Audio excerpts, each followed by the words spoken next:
Assalamualaikum warahmatullahi wabarakatuh.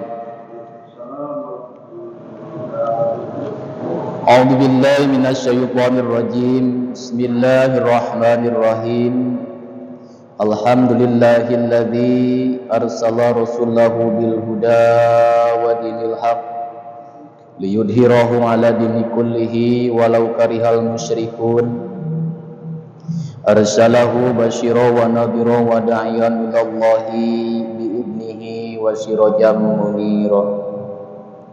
Wassalatu wassalamu ala khairil bariyati qadra wa ala alihi wa sahbihi wa man tabi'a hudahu khaira. Amma ba'du.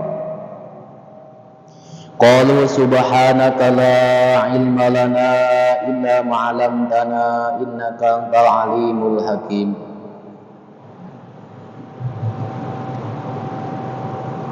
Wa qala nabiyyu sallallahu alaihi wasallam thalabul ilmi faridatun ala kulli muslimin wal muslimat. Wa qala aidan man intaqala ya ta'alama ilman ghufira lahu qabla ayakhtua. Allahumma sholli ala sayyidina Muhammadin al-fatih lima ughliqa wal khatim lima sabaq wa nasiril haqqi bil haqqi wal hadi wa ila siratikal mustaqim wa ala alihi haqqan qadrihi wa miqdarihil azim bi rahmatika ya arhamar rahimin. Amin amin ya Allah ya rabbal alamin. Puji syukur marilah kita panjatkan kepada Allah Subhanahu wa taala yang senantiasa memberikan kepada kita nikmat yang luar biasa. Yang paling utama kita diberikan nikmat iman dan Islam, sehingga sampai saat ini kita masih diistiqomahkan untuk menjalankan perintah Allah Subhanahu wa taala. Salawat dan salamnya mari kita curah limpahkan kepada baginda habibana wa nabiyyana wa maulana Kangjeng Nabi Muhammad sallallahu alaihi wasallam. Tak lupa kepada para keluarganya, para sahabat-sahabatnya, tabi'in itba'i tabi'innya, ulama mutaqaddiminnya, ulama mutakhirinnya. Tak lupa kepada kita semua selaku umatnya yang ingin mendapatkan syafaatnya nanti di yaumil jaza. Amin amin ya Allah ya rabbal alamin. Alhamdulillahirabbil alamin. Pada kesempatan kali ini kita masih diberikan kesehatan, kekuatan untuk melaksanakan ibadah kepada Allah Subhanahu wa taala yang bagaimana semestinya Allah memerintahkan kepada kita, karena setiap manusia Allah memberikan perintah supaya beribadah kepadanya. Maka dari itu pada kesempatan kali ini kita sedang melaksanakan perintah Allah, yaitu thalabul ilm, menuntut ilmu. Hadis Nabi bersabda, thalabul ilmi faridatun, menuntut ilmu itu diwajibkan bagi umat muslim baik laki-laki maupun perempuan. Maka dari itu kita tak henti-hentinya mengajak kepada para jamaah jamil muslimin wal muslimat untuk menuntut ilmu, karena kewajiban kita selaku umat muslim selaku umat Islam. Karena kalau kita tidak melaksanakannya, maka akan dosa. Hadirin ma'asyiral muslimin, para jamaah musholah al-islah yang insyaallah dirahmati Allah Subhanahu wa taala. Seperti biasa pada minggu kedua kajian yang akan kita kaji yaitu daripada ilmu fikih yang referensinya daripada kitab Safinatun Najah, yaitu mu'alif adal kitab atau pengarang kitab Safinatun Najah, yaitu Syekh Salim bin Sumer al-Hadrami ala madhhab Imam Asy-Syafi'i. Insyaallah pada kesempatan kali ini akan membahas kajian daripada pasal Bismillahirrahmanirrahim.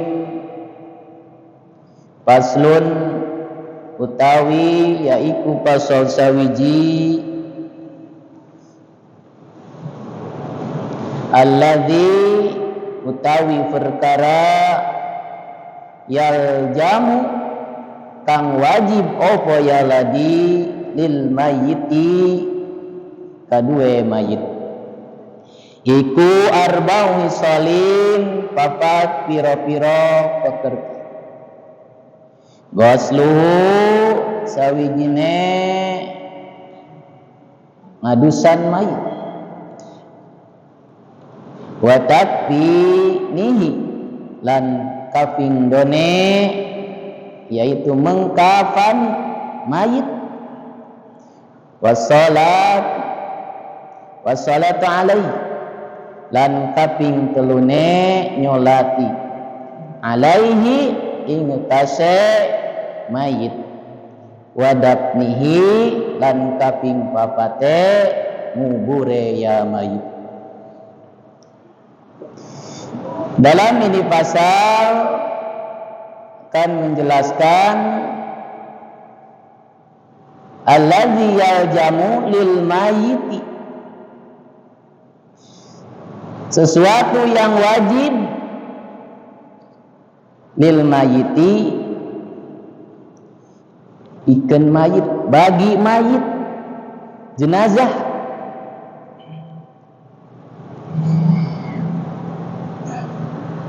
Wajib bagi siapa kewajiban, yaitu lil muslimi, bagi orang muslim.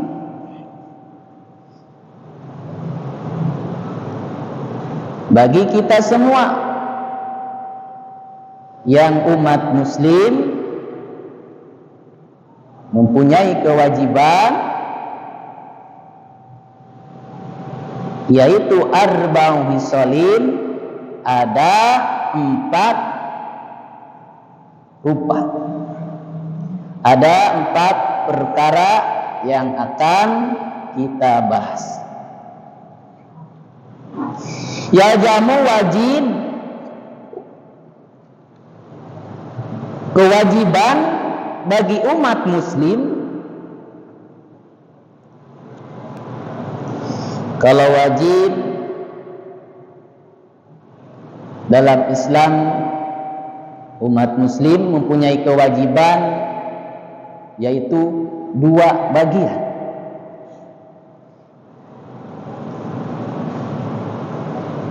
Yang pertama, wajib itu wajib ain atau fardu ain. Yang kedua yaitu wajib kifayah atau fardu kifayah. Jadi umat muslim, orang Islam, kita semua mempunyai kewajiban. Ada yang ain dan ada yang kifayah. Apa itu fardu ain? Apa itu fardu kifayah? Fardu ain dulu. Fardu ain atau fardu atau wajib ain, yaitu kewajiban yang harus dimiliki oleh dirinya masing-masing, oleh dirinya sendiri. Itu namanya wajib ain atau fardu ain. Contohnya seperti apa yang harus dimiliki oleh diri sendiri kewajibannya? Contoh, ilmu melaksanakan sholat. Ilmu melaksanakan sholat itu harus dimiliki oleh dirinya masing-masing, oleh diri pribadi masing-masing. Itu wajib ain, tidak bisa diwakilkan, harus bisa. Ilmu sholat dimulai dari niat, rukunnya yang 17 harus dikuasai, harus dipahami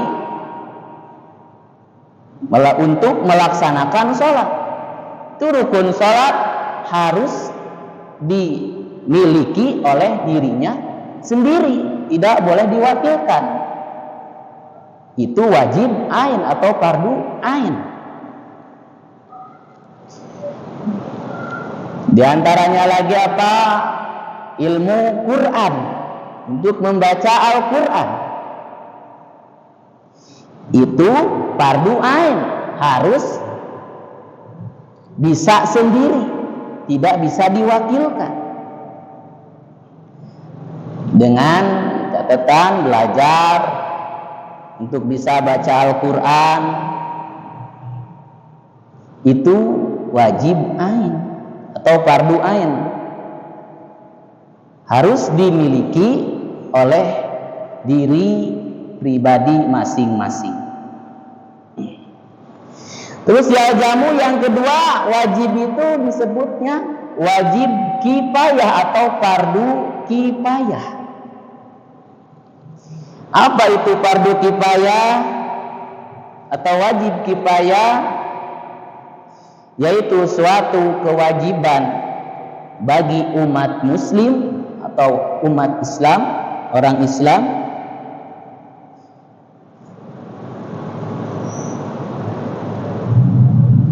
contohnya lil mayiti, di sini untuk mengurus mayit atau jenazah. Untuk mengurus jenazah dinamakan fardu kifayah, yaitu suatu kewajiban yang harus dilaksanakan oleh setiap muslim, tetapi tidak semua umat muslim bisa mengerjakannya.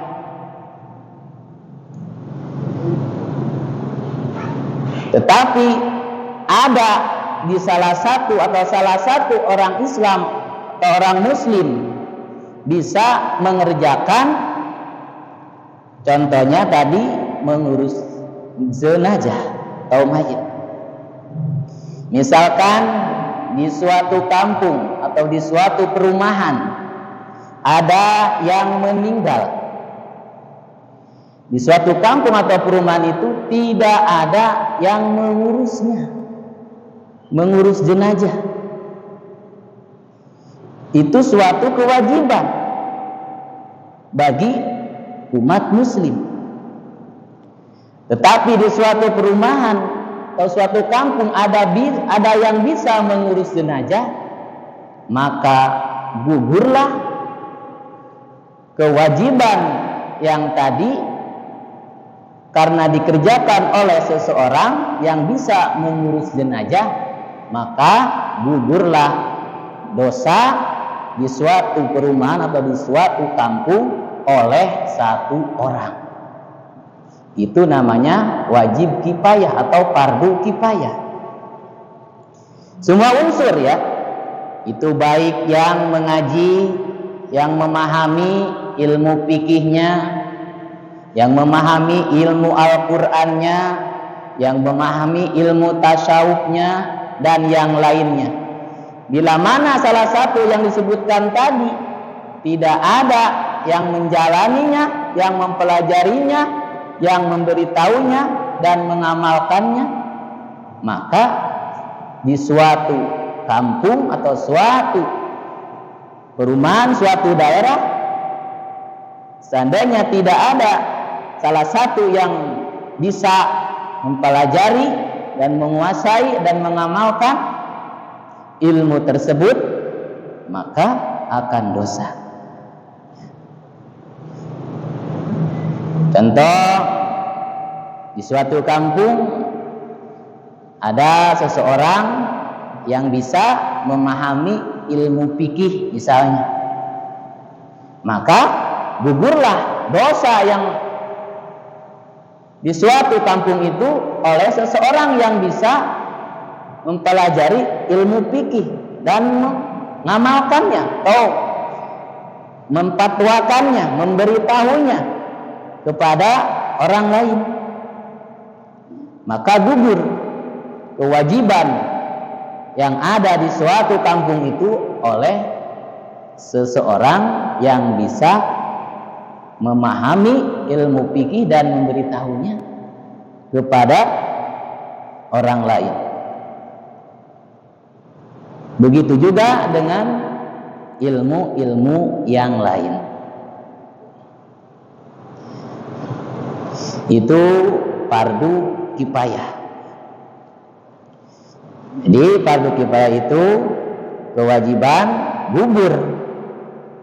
Kewajiban semua orang muslim, orang Islam gugur dengan seseorang yang bisa mempelajarinya atau memahaminya perkara tersebut, atau ilmu Allah yang Allah berikan yang harus disampaikan kepada umat manusia.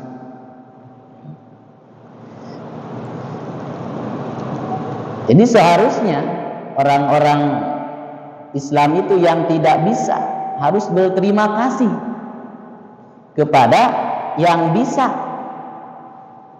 ilmu Al-Qur'annya, ilmu fikihnya, ilmu tasawufnya, ilmu yang lain-lainnya, ilmu agama, karena menggugurkan dosa-dosa orang, misalnya orang kampung atau seperumahan, lebih luasnya sedaerah, sekecamatan, sedesa, dan lebih ke yang lebih besarnya, digugurkan oleh satu orang. Disebutnya itu fardu kifayah. Harus senang di suatu kampung, di suatu perumahan ada yang mengamalkan ilmu Allah yang harus disampaikan kepada umat muslim, ilmu Al-Qur'annya, ilmu fikihnya, ilmu tasawufnya, ilmu bahasa Arabnya, dan ilmu-ilmu agama yang lainnya. Karena itu kewajiban semua umat muslim, tetapi gugur dikerjakan oleh satu orang yang bisa memahaminya. Itu fardu kifayah. Jadi ada fardu ain, ada fardu kifayah. Kebetulan dalam ini pasal masuk dalam golongan mengurus mayit, masuknya ke dalam fardu kifayah.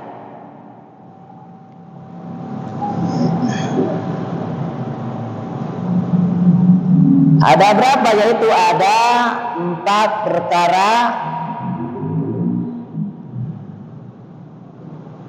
yang harus dikerjakan oleh orang Islam.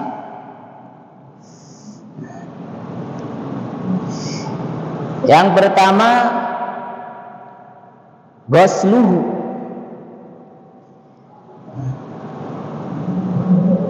wajib bagi kita yang mampu menjalankan atau mengerjakan yang 4 ini. Yang pertama, bagi mayit itu yang pertama harus ghusluhu, dimandiin oleh kita orang Islam, orang Muslim, bila mana jenazahnya atau mayitnya orang Islam, orang Muslim.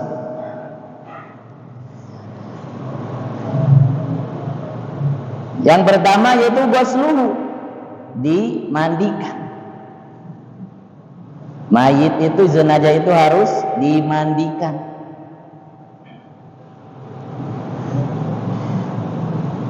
Ada memandikan mayit atau memandikan jenazah gak seperti kita mandi asal guyur saja. Jadi ada tata caranya. Ghusluhu, mandikan. Nanti ada khusus pasal yang akan menjelaskan tentang memandikan jenazah.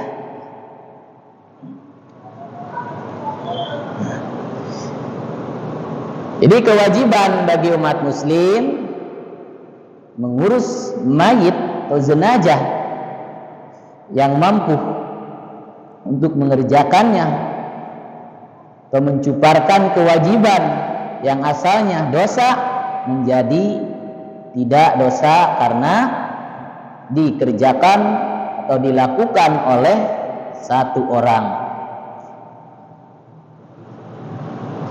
yaitu fardu kifayah. Bagi mengurus mayit atau jenazah, yang pertama harus dimandikan. Memandikan mayit atau memandikan jenazah, sempurnakan, yaitu membasuhi seluruh badannya, sekujur badannya dengan air yang bersih, air yang suci.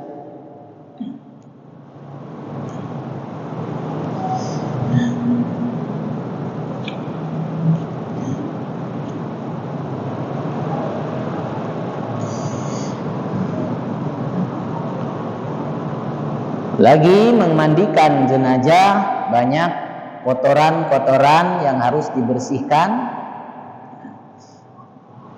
Itu harus bersih dari lubang hidung dan lubang yang lainnya. Itu harus benar-benar bersih. Itu kewajiban bagi orang Islam, orang Muslim, untuk memandikan atau menguduskan mayit atau memandikan mayit jenazah. Yang kedua, kewajiban bagi umat muslim dalam kategori fardu kifayah, yaitu watakfinihi, yaitu mengkafani. Sudah selesai tadi memandikannya dengan sebersih-bersihnya sesuai tata cara memandikan jenazah yang sesuai aturan agama Islam. Itu lebih jelasnya di pasal khusus, yaitu memandikan jenazah.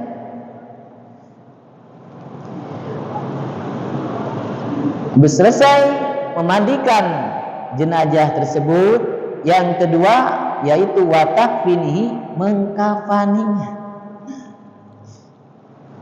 Dikafani kain kafan. Jenazah itu harus dikafani. Harus ada yang bisa mengkafaninya. Jangan asal pasang saja. Kan seperti kita memakai baju asal masuk saja. Itu harus ada yang bisa. Kalau tidak ada yang bisa, maka tadi akan dosa. Suatu kampung, suatu daerah tidak ada yang mengurusnya. Tapi ada yang mampu mengurusinya, itu bisa mengkafani jenazah tersebut, maka gugurlah dosa semua orang oleh satu orang. Itu fardu kifayah. Dia ada tata caranya membungkus mayit itu, mengkafani jenazah itu.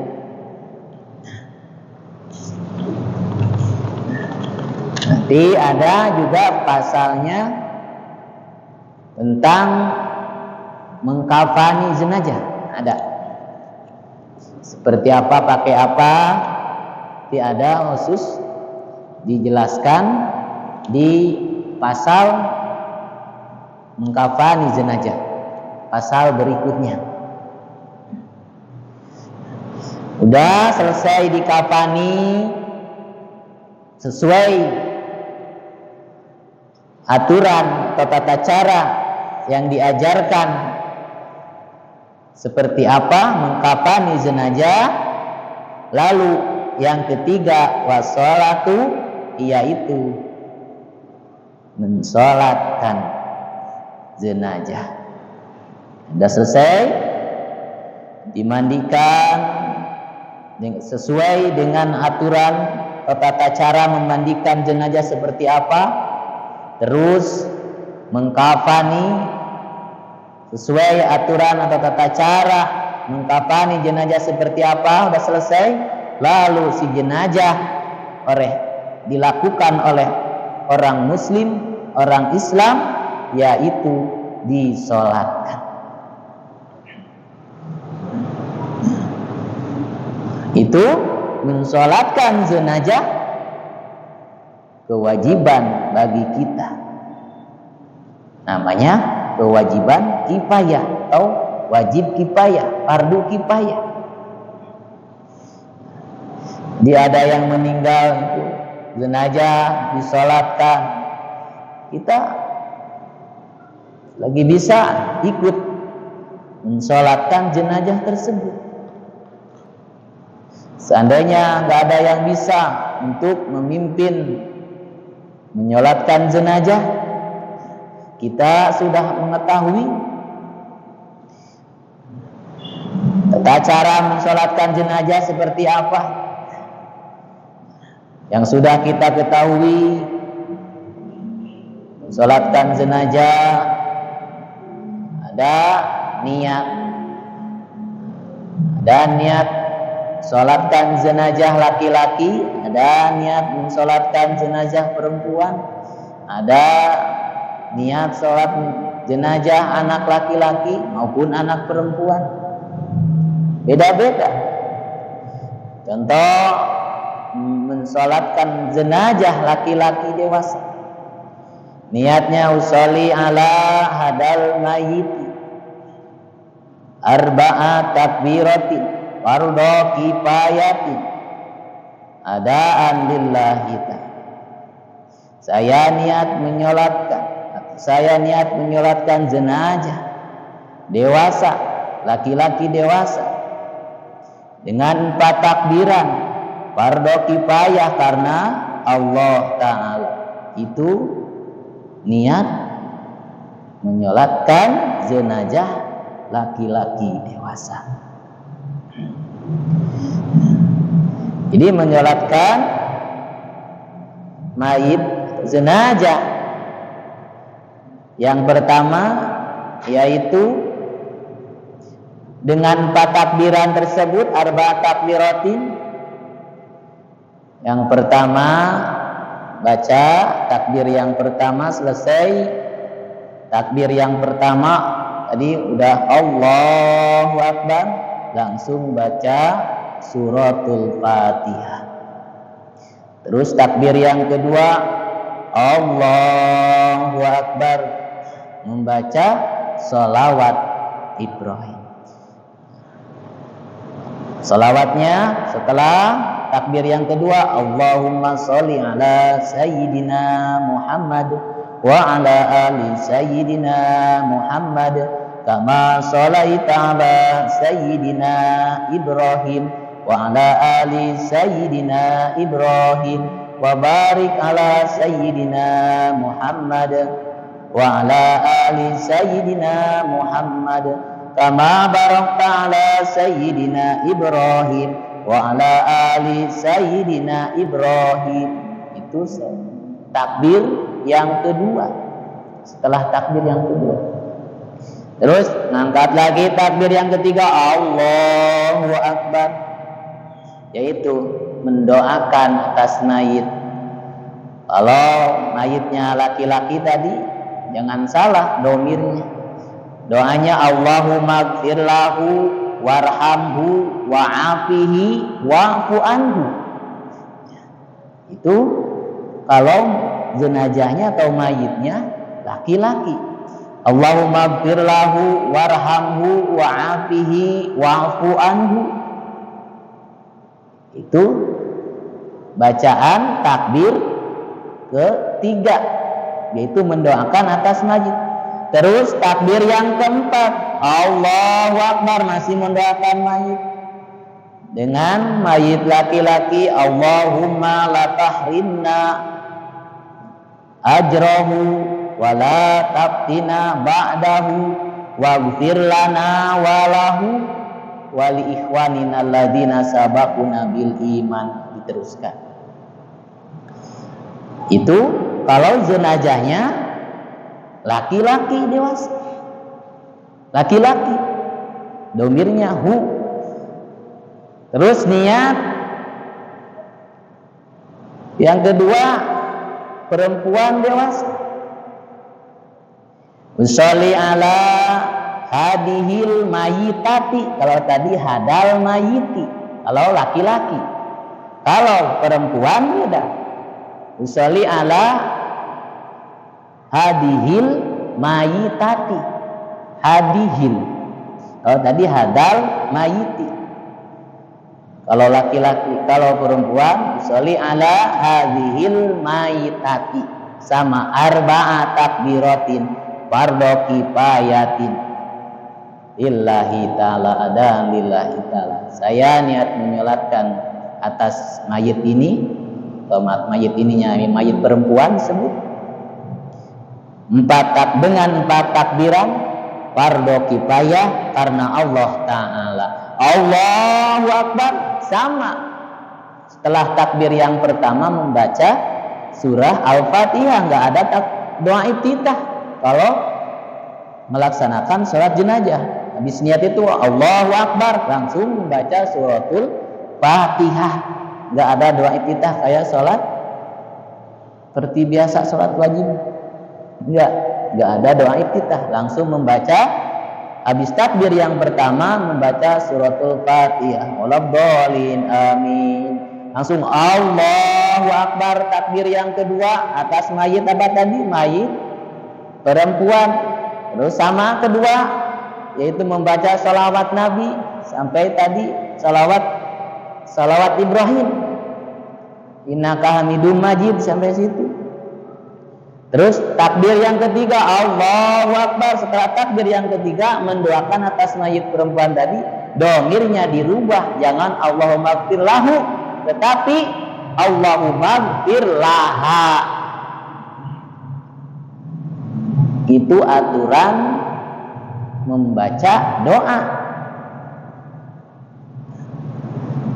Diatur itu oleh ilmu alat nahu. Nah, ilmu Allah, ilmu nahu untuk membaca kalimah-kalimah Arabiyah.